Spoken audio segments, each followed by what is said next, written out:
For years, Iran has issued the same warning. If it is attacked, it will shut down one of the most critical choke points on Earth, the Strait of Hormuz.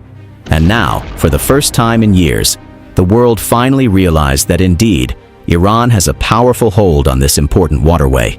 God's cause says the Strait of Hormuz is now closed. Now, this is an important waterway with about 20% of the world's oil consumption passing through this narrow curve. It's used by most of the major oil and gas producers in the Middle East. Nearly 1/5 of the world's oil flows through this narrow passage. As traffic slows during the current crisis, the strain is already being felt across global economies. If this continues for months, the consequences won't stay on this part of the world. They will spread across industries, across economies, and into everyday life. Because whether we like it or not, there's no true backup. There's no alternative route that can fully replace what flows through this single choke point, which leads us to this simple question. What if ships didn't have to pass through the Strait of Hormuz at all? As it turned out, experts have already proposed a bold solution. It involves constructing a megastructure so massive it would rival, and even surpass, the Suez and Panama canals. It's specifically designed to bypass the strait entirely. But before this grand vision, countries in the region tried something simpler: pipelines. Saudi Arabia pushed oil west to the Red Sea. The UAE built its own route to Fujairah, pushing exports outside the Strait of Hormuz. On the surface, it looks like a way out, but the constraint is hard to ignore. Pipelines have limits. Even moving millions of barrels a day, much of that capacity is already spoken for. What's left falls far short of what normally flows through the strait. Since pipelines can't fully solve the problem, the region had to start thinking beyond them. Saudi Arabia realized that the only way to bypass the strait is to have a man-made canal. Looking at this map of the region, this immediately raised a tough question. Where should it be built that would be most practical and economical? What's been proposed is a canal that wouldn't just cut through a narrow strip of land. Instead, it would cut across an entire region. This is the Salman Canal. It would be a man-made waterway that would stretch nearly 950 kilometers. To put that into perspective, it would be close to 5 times the length of the Suez Canal. It would create a direct link between the Arabian Gulf and the Arabian Sea, cutting across 2 countries along the way. That would be about 630 kilometers through Saudi Arabia, then another 320 through Yemen. The idea here is to direct the ships to the southern route, which would cut travel distance to nearly in half. The specifications of this canal would be massive, around 150 meters wide and 25 meters deep. Understandably so, since this will be handling the largest oil tankers in the world. What makes this proposal stand out is that it doesn't end with shipping. The canal is imagined as the spine of a new economic corridor, with industrial zones, ports, cities, and tourism hubs built along its path, rising from what is now mostly empty desert, the empty quarter. This project would turn barren land into a usable waterfront, almost 1,200 kilometers of it. But a vision this massive comes with a staggering price. The canal alone is projected to cost between $80 and $100 billion.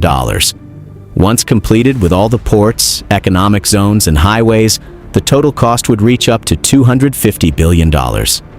By comparison, the Suez Canal, one of the boldest engineering feats in history, would cost only about $3 billion today. This project, however, is in a league of its own, one that could place it among the most expensive infrastructure ever attempted. But with the constant threat looming over the Strait of Hormuz, every dollar spent on this megastructure would be worth it. However, it's not the cost alone that prevents this from being lifted out from the drawing board. The terrain itself is the primary challenge. Parts of Saudi Arabia rise to around 300 meters above sea level. In Yemen, the elevation climbs even higher. In some areas, it even reached up to 700 meters. And that changes everything, because cutting a canal through this region isn't a matter of dredging soft sand or clearing shallow ground.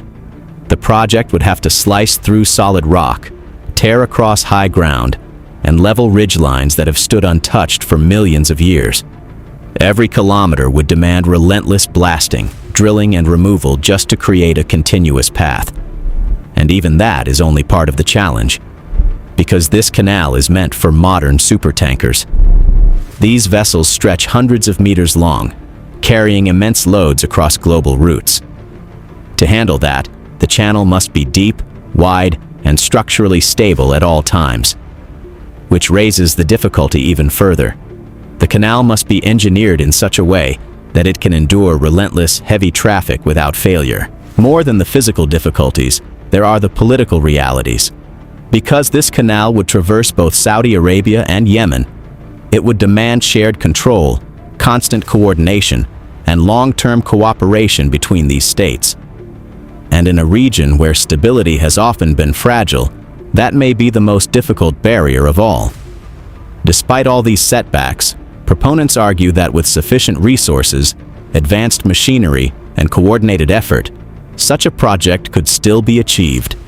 Then, there is another proposal, one that, on paper, appears more achievable in both cost and effort. At the northern edge of Oman lies the Musandam Peninsula, a rugged extension of land that juts into the Strait of Hormuz like a natural gate. In some places, the distance between the Persian Gulf and the Gulf of Oman narrows to just 20 kilometers. Building a canal at this point might be the most logical thing to do to bypass the Strait of Hormuz. However, once the route is designed to deal with uneven terrain, keep the canal stable, and handle massive modern ships, it would no longer be short. Instead, it would stretch much farther. We're looking at potentially reaching 150 to 180 kilometers. But even at that length, it would still be shorter than the Salman Canal, hence making it more achievable. However, there's one fatal flaw of this location. Even if a canal were built through this passage, it would remain dangerously close to Iran. Any disruption or any escalation could still spill into this route just as easily. The proximity ensures that the same risks threatening the Strait of Hormuz would continue to linger over this alternative. In the end, although these canals have yet to be realized, the push to find a way around the Strait of Hormuz choke point is already in motion. Because when a single corridor can put the world's energy supply at risk, standing still isn't an option. But what are your thoughts about this? Hope you like our story. As always, see you in the next one.